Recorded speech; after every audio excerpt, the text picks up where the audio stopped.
Hello everyone. Today we are going to start the new topic, and the name of the topic is investment decisions. So let's start. Today we are going to talk about the decisions which are related to investment. This topic is basically concerned with capital budgeting. And capital budgeting decisions are those decisions which are meant for long term. These are actually those decisions of an organization where the organization invests or uses its current funds in some long-term activities with the expectation of getting some flow of future benefits over some series of time. तो ऐसे decisions को हम capital budgeting decisions कहते हैं जो हमारे current funds को long term activities में इन्वेस्टमेंट करने से रिलेटेड होते हैं. There are actually two techniques of capital budgeting decisions. The first one is traditional technique or non-discounting technique. The second technique is called as discounting techniques or discounted technique. Actually the term discounting means calculating the present value of some future cash flows. तो non discounting technique में हम present value को consider नहीं करते हैं and discounting techniques में present value of funds को calculate किया जाता है और उसमें उनको कंसिडर किया जाता है. So the methods which are included in non discounting और traditional techniques are payback period method. First one is payback period method and the second one is average rate of return. Popularly it is known as ARR method, average rate of return. It is also known as accounting rate of return. So these are the methods which are related to traditional or non-discounting technique. Now I'm going to discuss some methods which are related to discounting techniques.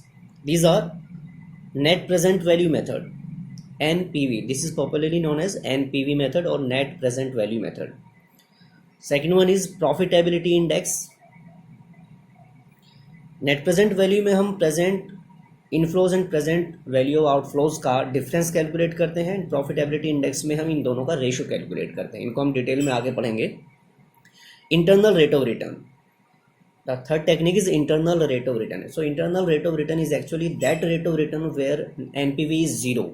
किसी भी organisation के project की NPV जब zero होती है जिस rate पर, उसको हम इंटरनल रेट ऑफ रिटर्न कहते हैं. इसका सीधा सा मतलब है कि यहाँ पर cash inflows and cash outflows की वैल्यू इक्वल होगी. So we are just going to take the techniques one by one. First I am taking payback period method from non discounting techniques. Payback period method. Actually, the term payback refers to that time period of an organization which is required to recover the initial cost of the project. Organisation जिस project में भी पैसा invest करने जा रही है उसकी एक पर्टिकुलर कॉस्ट होती है, तो उस कॉस्ट को हम कितने टाइम में रिकवर कर सकते हैं, that time period is actually known as payback period. Payback period से रिलेटेड क्वेश्चंस दो तरह की सिचुएशंस कैरी करते हैं. हम दोनों तरह की सिचुएशंस पर बेस्ड क्वेश्चंस को करेंगे. The first situation is when annual cash inflows are equal. Question के अंदर हमें कुछ एनुअल कैश इनफ्लोज गिवन होंगे. जब वो कैश इनफ्लोज इवन होते हैं, हर बार, हर एक साल, हर एक ईयर में एक जैसी वैल्यू हमें मिलती है, तब हम उसको कहते हैं कि एनुअल कैश इनफ्लोज इक्वल हैं. एंड ऐसी सिचुएशन में हमारे पेबैक कैलकुलेट करने का फॉर्मूला बहुत सिंपल है, बहुत ईजिली कैलकुलेट किया जाता है. Payback period is I upon C. The formula is I upon C where I refers to initial investment. Organisation initially कितना पैसा इन्वेस्ट कर रही है, that amount is initial investment. And C refers to net annual cash inflows. Every year हमें कितना inflow मिल रहा है उस प्रोजेक्ट से. So the questions where the cash inflows are equal will be solved with this formula. Payback period is equal to I upon C where I is equal to initial investment divided by net annual cash inflows. इसके लिए हम एक question लेते हैं. Question से that will be much clear to you all. So the question is, there is a company which considers to invest rupees 15,000 for a new machine. एक company है जो 15,000 रुपये इन्वेस्ट करना चाहती है एक नई मशीन के लिए, on which it expects to receive annual net cash inflows of rupees 6,000. और उस मशीन पर एवरी ईयर वो ऑर्गेनाइजेशन 6,000 रुपीज़ का net cash annual inflow expect कर रही है for 4 years. So this is actually the period जो कि मैनेजमेंट ने डिसाइड किया. तो इसको हम कह सकते हैं कि मैनेजमेंट की तरफ से डिसाइड किया गया पेबैक पीरियड है, लेकिन हमें एक्चुअल पेबैक पीरियड कैलकुलेट करना है. And this is actually the net cash annual inflows तो अगर हम यहाँ सॉल्यूशन की बात करें तो कैश इनफ्लो हमें गिवन है ₹6,000, इनिशियल इन्वेस्टमेंट आई की वैल्यू हमें गिवन है ₹15,000। दो वैल्यूज हमें चाहिए। ये 4 इयर्स हमें क्यों दिया हुआ है इसको हम अभी डिस्कस करते हैं। पहले पे बैक पीरियड कैलकुलेट करते हैं कि एक्चुअली पे बैक पीरियड कितना आ रहा है। Payback period is equal to I/C। देखिए इसमें कहा गया कि receive annual net cash inflows for 4 years, अगले 4 सालों तक हर बार 6,000 रुपये एक्सपेक्ट कर रहे हैं, यानी कि हर बार हमें इवन वैल्यू मिलेगी। तो जब कैश इनफ्लो हमारा इवन होता है देन हम इस फॉर्मूले को यूज करते हैं, payback period is equal to I/C and I का वैल्यू हमें गिवन है 15,000 divided by cash inflows 6,000. So on the basis of this, when we calculate this, then payback period comes to us 2.5 years. Means 2.5 years में हमें ये value मिल जाती है जो भी हमने इन्वेस्ट किया है। तो अब हम जो वैल्यू इन्वेस्ट कर रहे हैं उसकी पेबैक पीरियड हमारा क्या है 2.5 ईयर, यानी हमारी इनिशियल कॉस्ट 2.5 ईयर्स में रिकवर हो जाएगी। मैनेजमेंट ने डिसाइड किया था कि वो इन्वेस्ट करती है और इन्वेस्टमेंट करने पर उनकी एक्सपेक्टेशन थी कि 4 सालों तक वो इतना पैसा रिकवर करेंगे। तो उनकी एक्सपेक्टेशन से पहले ही उनको पैसा मिल रहा है, उनकी एक्सपेक्टेशन जो है वो सही है कि इसमें हमें पैसा मिलता रहेगा और जो भी वो पैसा इन्वेस्ट कर रहे हैं वो 2.5 साल के अंदर ही उनको उसकी रिकवरी हो जाएगी। So that is actually the pay back period. इसके अकॉर्डिंग हम कह सकते हैं कि ये प्रोजेक्ट प्रॉफिटेबल है, इसमें पैसा इन्वेस्ट करना सही है। नाउ द नेक्स्ट और second situation, when cash annual inflows are unequal. पिछले क्वेश्चन में हर बार हर साल हमें इक्वल वैल्यू मिल रही है, बट ऐसा भी हो सकता है कि कैश इनफ्लो हमें इक्वल ना मिले, हर बार अलग अलग अमाउंट मिले, किसी ईयर में 5,000, किसी ईयर में 6,000, किसी ईयर में 3,000। तो जब अनइवन वैल्यू हमें मिलती है इन दैट केस हमें क्या करना है, पेबैक पीरियड का फॉर्मूला होगा payback period is equal to n plus cost of the project minus cumulative cash flows of n year divided by cash flow of n+1 year. इसमें हमें क्या करना होगा, जो भी कैश फ्लोज हमें गिवन होंगे उन कैश फ्लोज को हमें उनकी वैल्यू को हमें क्यूमुलेट करना होगा। क्यूमुलेट करने का मतलब होता है कि हम हर आगे आने वाली वैल्यू को ऐड करते जाएंगे पिछली वैल्यू में, तो इस तरह से हम उनको क्यूमुलेट करेंगे। और n का मतलब यहाँ पर n is the number of completed years, क्योंकि कई बार ऐसा हो सकता है कि हम 2 लाख रुपये हमें कॉस्ट गिवन है, 2 लाख रुपये की रिकवरी हम करते हैं कि 2 साल में तो हमने रिकवर किया 1.5 लाख रुपये और 3 साल में हमने रिकवर कर लिया 2.5 लाख रुपये। तो तीसरे साल में जाकर के पैसा रिकवर हो रहा है, लेकिन तीसरे साल में 2.5 लाख रिकवर हो रहा है और हमें एग्जैक्टली 2 लाख से मतलब है। तो एग्जैक्टली कितना टाइम हमें लगेगा वो कैलकुलेट करना होता है, जो कि 2 या 3 साल के बीच में होगा। तो इसको करने के लिए I'm just going to take one more question that will be very much helpful to clear this concept. So dear students, we are taking the next question here just to understand the concept, and the question is that there are 2 machines available in the market, machine A and machine B, and दोनों ही machine में से हर एक की cost 1 lakh rupees given है। Machine and machine B each cost ₹1 lakh. Earnings after tax but before depreciation are expected as, नीचे values given है earnings की जो कि after tax but before depreciation है, डेप्रिसिएशन डिडक्ट नहीं किया गया है, टैक्स डिडक्ट कर लिया गया है। तो उसके बाद जो अर्निंग्स हैं, जो नेट कैश इनफ्लोज है वो हमें गिवन है हर एक ईयर में अलग अलग। देखिए 2 मशीन्स हैं, machine A and machine B, हमें दोनों के लिए पेबैक पीरियड कैलकुलेट करना है एंड पेबैक पीरियड के बेसिस पर हम ये डिसाइड करेंगे कि which machine is actually profitable, किसमें पैसा इन्वेस्ट करना सही रहेगा। हम देखें कि मशीन ए में फर्स्ट ईयर में इनफ्लो 25,000 है, सेकेंड ईयर में 37,500, नेक्स्ट ईयर में 50,000। तो हर एक साल में अलग वैल्यू मिल रही है, एवरी ईयर सेम वैल्यू नहीं है। तो जब इस तरह के इन्फ्लोज हमें मिलते हैं, हर एक साल में अलग वैल्यू होती है, तो हम उसको कैसे सॉल्व करते हैं, उसके लिए हम अभी इसको स्टार्ट कर रहे हैं क्वेश्चन को। Let's start.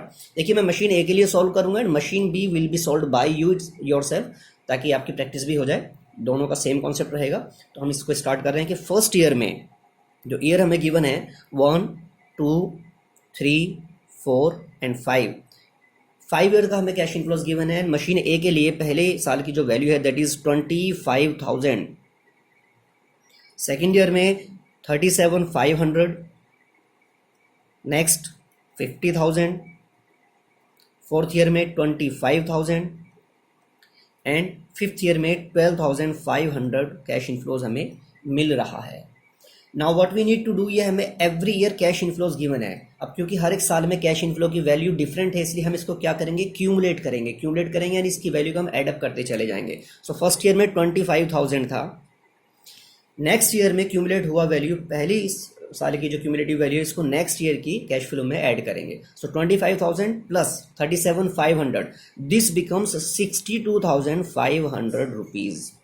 Now next year की कैश इनफ्लो जो भी हमारे पास में 50,000, इसको हम यहाँ वैल्यू में ऐड करेंगे क्यूमुलेटिव कैश फ्लो में, तो यहाँ पर नेक्स्ट ईयर की क्यूमुलेटिव कैश फ्लो वैल्यू आ जाएगी, means 62,500 plus 50,000, so this becomes 1,12,500।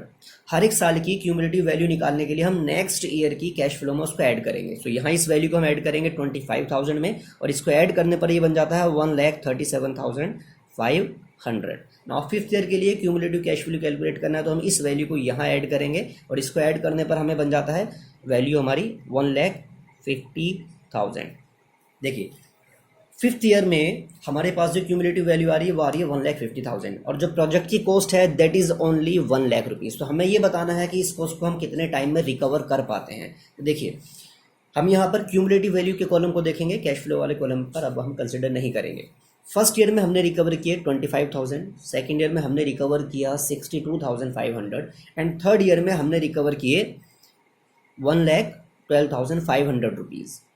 But हमारी जो कॉस्ट है दैट इज़ ओनली 1,00,000, तो हमारी जो वो वैल्यू है 1,00,000 रुपीज़ वो तीसरे साल में रिकवर हो गई है, बट तीसरे साल में 1,12,500 रिकवर हुए टोटल, तो हमारी जो कॉस्ट है उससे भी ज़्यादा रिकवर हो गए। हमें ये बताना है कि एग्जैक्टली 1,00,000 कितने टाइम में रिकवर हुए।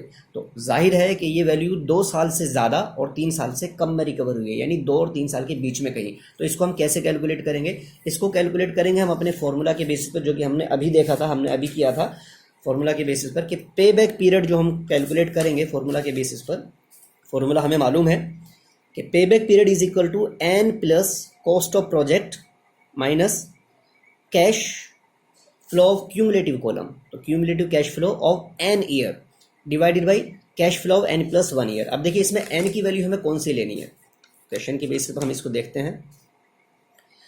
फर्स्ट ईयर में 25,000, सेकेंड ईयर में 62,500, तो n जो नंबर ऑफ ईयर्स हैं 2 ईयर्स तो कंप्लीट लगे ही लगे हैं, तो n की वैल्यू हम मानेंगे वो ईयर्स जो कि कंप्लीटेड ईयर्स हमारे शॉर्ट लगे हैं। सो n की वैल्यू यहाँ पर हुई 2 प्लस कॉस्ट ऑफ प्रोजेक्ट हमें गिवन है 1,00,000, so cost of project is 1,00,000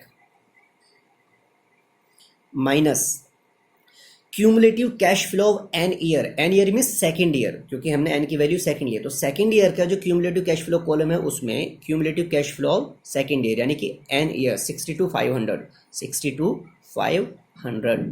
divided by cash flow of n plus 1 year. n की वैल्यू जब हमने 2 मानी है तो n प्लस 1 होगा 3, मीन्स थर्ड ईयर की कैश फ्लो वैल्यू। देखिए इस बार ध्यान रखें कैश फ्लो है, क्यूमुलेटिव नहीं है, कैश फ्लो। थर्ड ईयर की कैश फ्लो वैल्यू कितनी है हमारी 50,000, तो हम 50,000 से इसको डिवाइड करेंगे। बहुत ईजी है, ध्यान से देखेंगे कि जो भी नंबर ऑफ n ईयर्स हम ले रहे हैं हम वो ईयर्स लेंगे जो कंप्लीटेड लगे ही लगे हैं। तीसरे साल में वैल्यू हमें रिकवर हुई है लेकिन 2 साल तो पूरे लग गए हैं, तो 2 साल को हमने यहाँ पे n माना, plus cost of the project 1,00,000 minus cumulative cash flow value of n year, n mean second year की क्यूमुलेटिव वैल्यू। तो यहाँ पर क्यूमुलेटिव वैल्यू गिवन है 62,500 divided by cash flow of n plus 1, तो n वैल्यू हमने 2 लिया है तो n प्लस 1 हो गया 3, सो थर्ड ईयर की कैश फ्लो वैल्यू 50,000 से हम इसको डिवाइड करेंगे। सो इसको जब हम सॉल्व करेंगे तो सॉल्व करने पे हमारे पास क्या आता है, दैट इज एक्चुअली 2 प्लस, जब हम इसको सॉल्व करेंगे तो सॉल्व करने पर ये आ जाता है 3 डिवाइडेड बाई 4। इस पोर्शन को सॉल्व करेंगे 3 डिवाइडेड बाई 4 हमारे पास आता है। सो इस तरह से जो हमारी वैल्यू बनती है that is actually what, that is 3/4 years. So 2 या 3 साल के बीच का पीरियड हमें लगता है, 2 से 3 साल के बीच का समय। तो इतने समय में हमारी पे बैक पीरियड हमारा कैलकुलेटेड आता है, इतने समय में मशीन ए की कॉस्ट रिकवर हो जाएगी। ये हमने मशीन ए की कैलकुलेट किया। ठीक इसी तरह से मशीन बी के लिए भी कैलकुलेट किया जाएगा, same formula and same pattern पे जो आप करेंगे। एंड हमें ये डिसाइड करना कि कौन सी मशीन ज़्यादा सुटेबल रहेगी, तो उसके लिए क्या करना होगा कि मशीन बी की भी वैल्यू कैलकुलेट करेंगे, और अगर मशीन बी की पेबैक पीरियड वैल्यू ज़्यादा आती है तो इसकी पेबैक पीरियड कम होने की वजह से, इसमें रिकवरी कम टाइम में होने की वजह से ये प्रोजेक्ट या ये मशीन एक्सेप्ट कर ली जाएगी, इसको प्रायोरिटी दे दी जाएगी। जिसकी वैल्यू भी कम आएगी उस प्रोजेक्ट को प्रायोरिटी दी जाती है। ठीक है, I hope the concept is very much clear to you all. So if you have any questions, any doubt, you can ask me on call. Thank you.